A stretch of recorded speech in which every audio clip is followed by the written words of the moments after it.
दशमस्कन्धः अथैकोनषष्टितमोऽध्यायः 59th chapter from sloka 25. भूमिरुवाच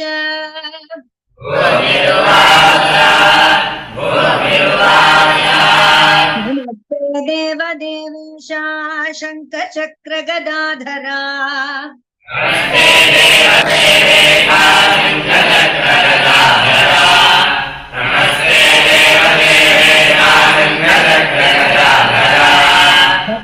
सोपातरूपाय परमात्मन् नमोऽस्तु ते।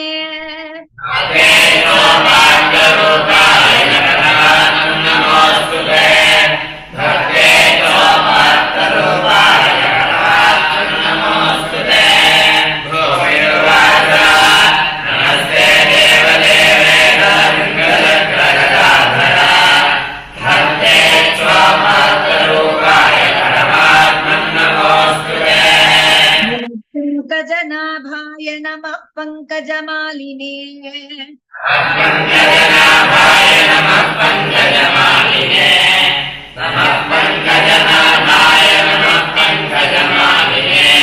नमः पंकजनेत्राय नमस्ते पंकजाङ्घ्रये।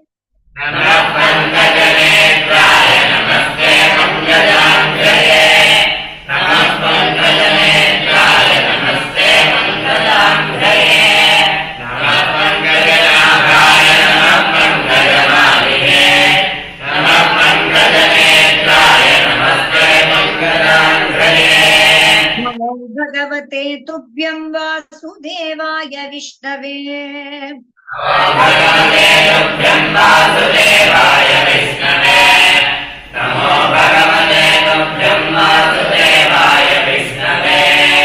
पुरुषाय आदिबीजाय पूर्णबोधाय ते नमः।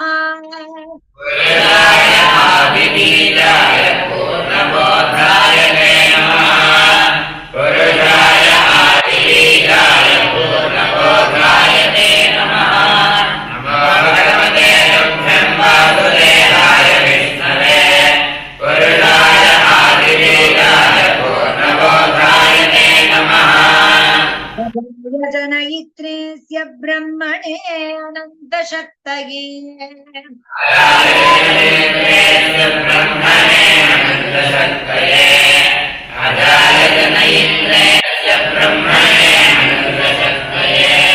परावरात्मन् भूतात्मन् परमात्मन् नमोऽस्तु ते।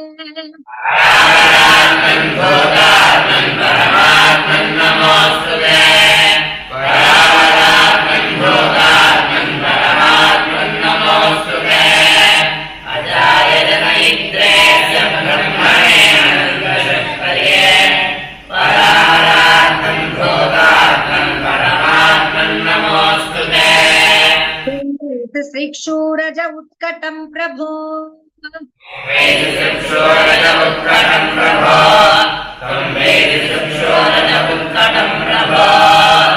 निरोधाय विवर्ष्य संवृतः।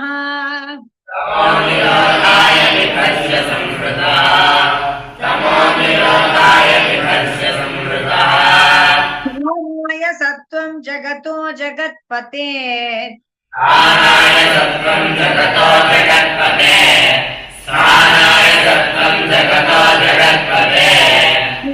प्रधानं पुरुषो भवान् परः।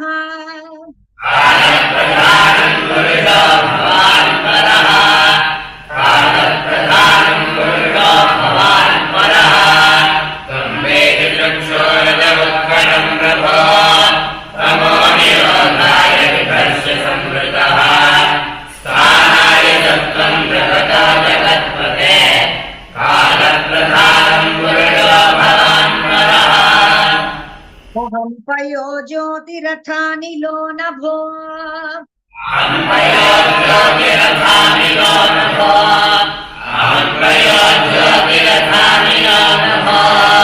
नेत्राणि देवा मन इन्द्रियाणि।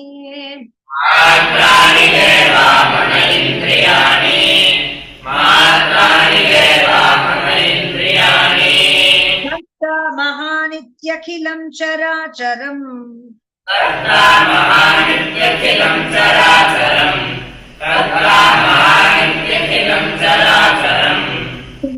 अद्वितीये भगवन्नयं भ्रमः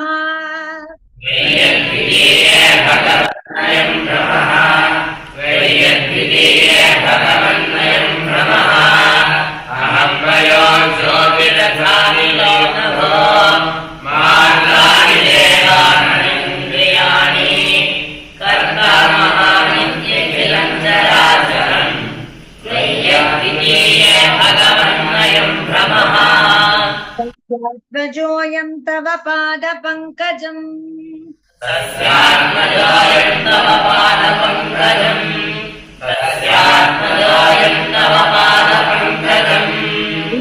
प्रपन्नार्तिहरोपसादितः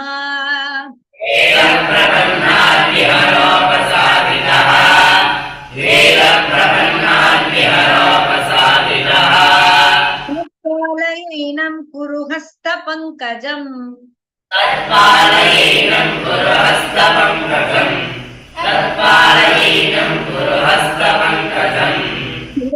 मुष्याखिल कल्मषापहम्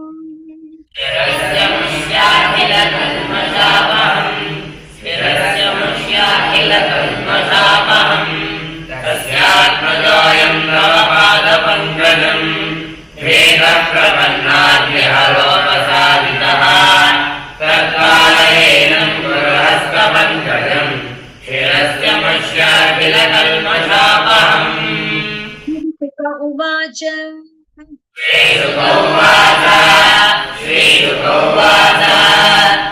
भूम्यार्तितो वाग्भिः भगवान् भक्तिनम्रया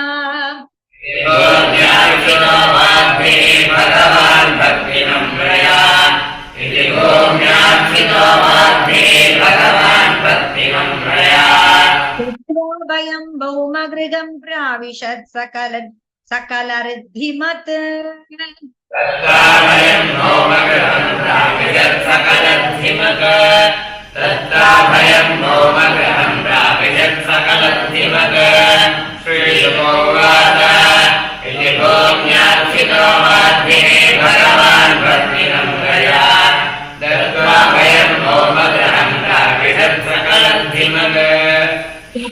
राजन्यकन्यानं षट्सहस्राधिकायुतम्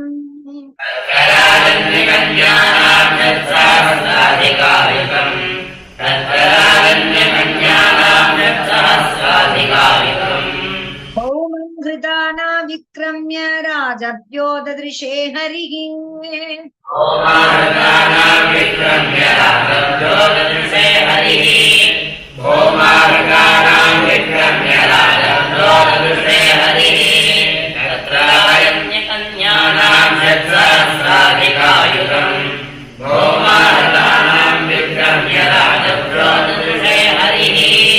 संप्रविष्टं स्त्रियो वीक्ष्य नरवीरं विमोहिताः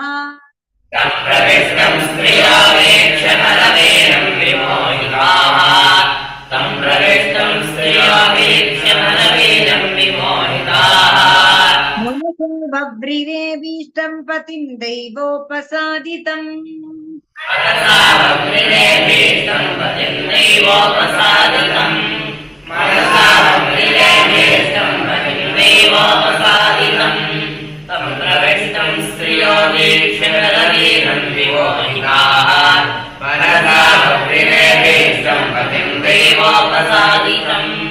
भूयात्पतिरयं मह्यं धाता तदनुमोदताम्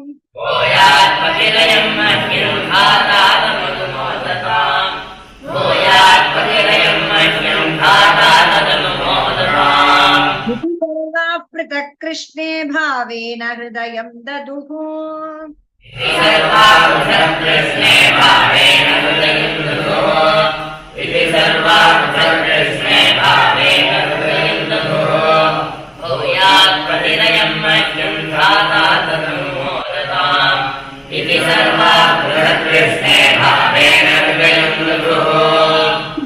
प्रागिनो द्वारवतीं सुमृष्टविरजोऽम्बराः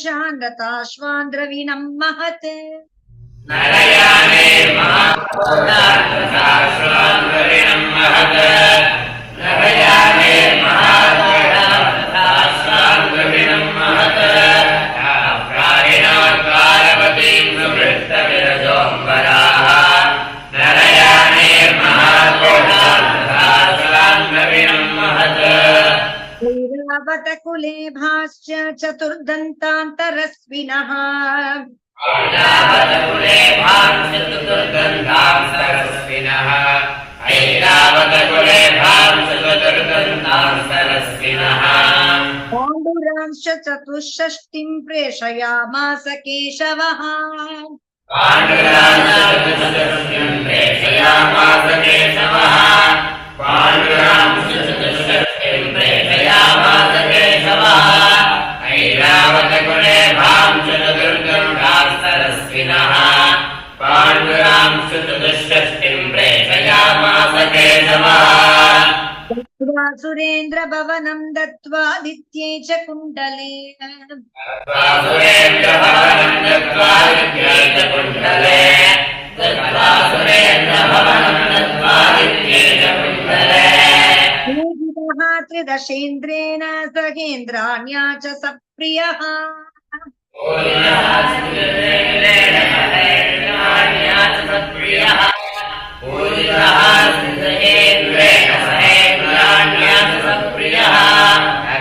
सुरेन्द्रभवनं दत्त्वादित्ये च कुण्डले पूजितः सुरेन्द्रेण सहेन्द्राण्या च सप्रियः पूजितो भार्ययोत्पाट्य पारिजातं गरुत्मती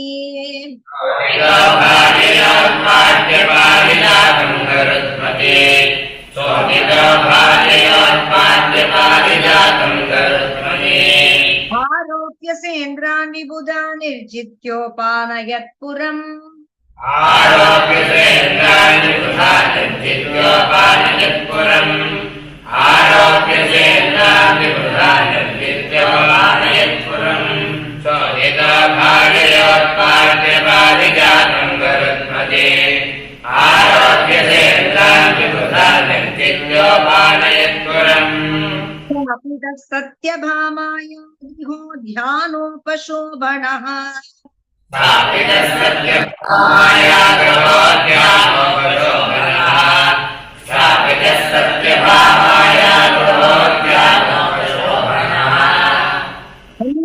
भ्रमणा स्वर्गात् तद्गन्धा सवलं पटाः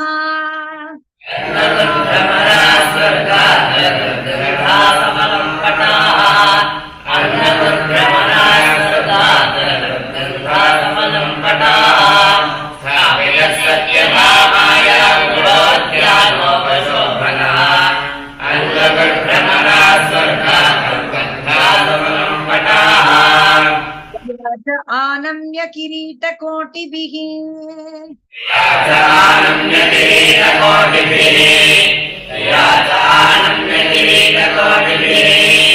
पादोस्पृशन् अच्युतमर्थ्यसाधनम्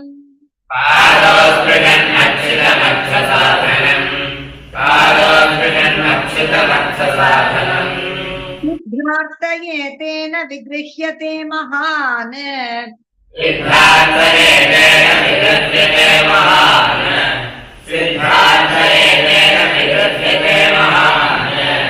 बहो पुराणां च तमो निघाड्यता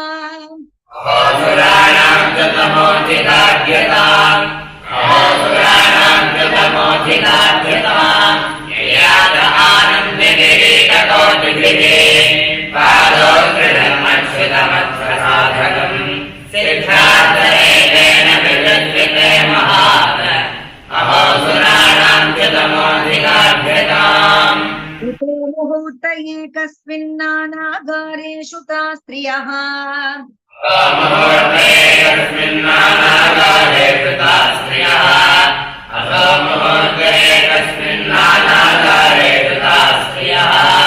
यथोपये मे भगवान् तावद्रूपधरो व्ययः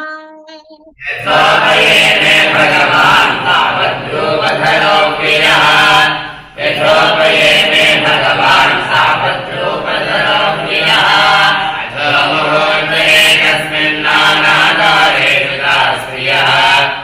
लोकये मे भगवान् तावद्रूपधरो व्ययः तासामनपाय तर्क्यकृत्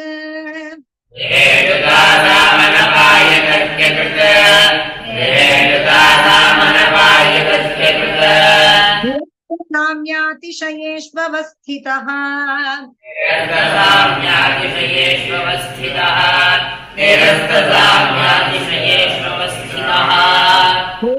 रमाभिर्निजकामसम्प्लुतो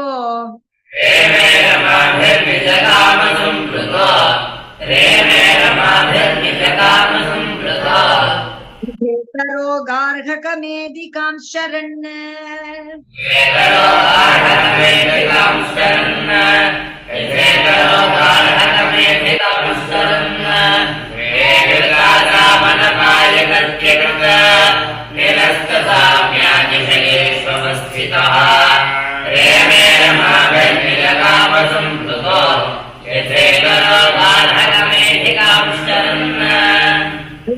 रमापतिमवाप्य पतिं स्त्रियस्ता ब्रह्मोदयोऽपि न विदुः पदवीं यदीयाम्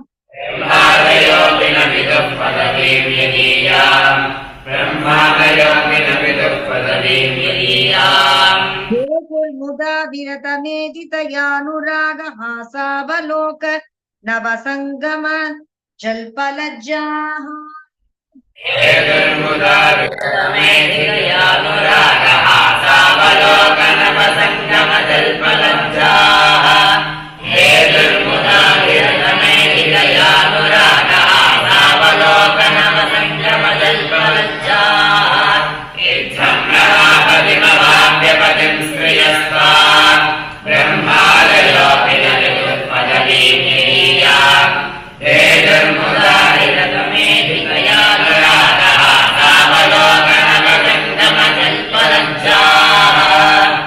प्रत्युत्तमासनवरार्हण पादशौचताम्बूलविश्रमण वीजन गन्धमाल्यैः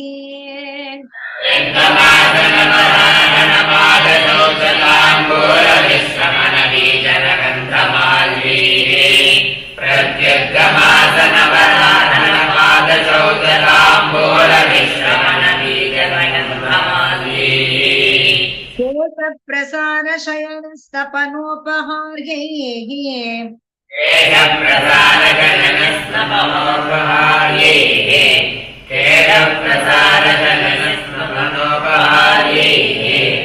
दातीशता अपि विभोर्विदधुस्मदास्यम्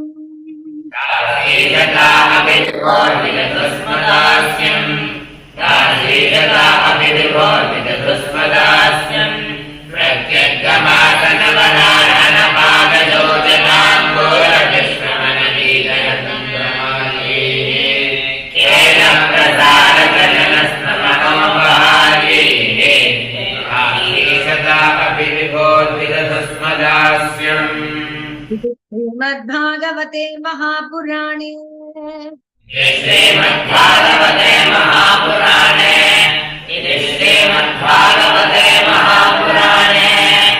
पारमहंस्यां संहितायां दशमस्कन्धे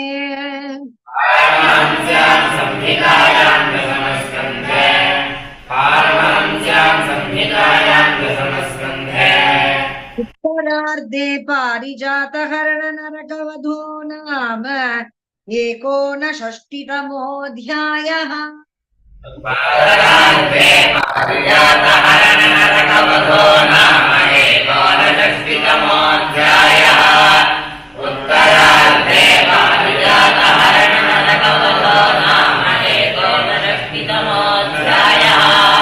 इति श्रीमद्भागवते